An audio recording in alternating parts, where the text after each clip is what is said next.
এই ভিডিঅ'টো হৈছে ফাকুৱাৰ দিনাখন মানে ফাকুৱাৰ ছেকেণ্ড দিনাখন আমি আগদিনাখন ফাকুৱা খেলিলোঁ আৰু পাছদিনাখন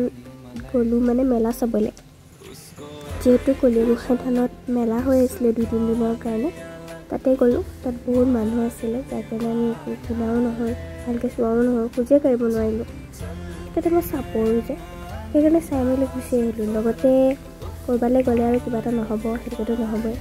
আমাৰ নেট নাপালে যাৰ কাৰণে আমি একো কিনিব নাপালোঁ পে'মেণ্ট কৰিব নোৱাৰিলোঁ আৰু ভাবিলোঁ গুচি যাওঁ বুলি ভাবোঁতে এই যিটো ভিৰ লাগিলে য'ত আমি 1 ঘণ্টা ধৰি ফচিলোঁ কম আৰু কিবা বেয়াই আছিলে তাৰপিছত যিহেতু নেট চেট পালোঁ ওলাই আহি পেলাই আমি খালোঁ এয়া অকণমান তাৰপিছত ইফালে সি ৰ'বই পৰা নাই মানে খা আৰু যাওঁ খা এনেকুৱা টাইপত কৰি আছে আৰু মোৰ তাৰ মাজতে ফুলি এযোৰ আনিছিলোঁ সেইযোৰে দেখাইছোঁ আৰু মোক দেখাই নাই কিনো আৰু ভাবিছিলোঁ ভালকৈ ভিডিঅ'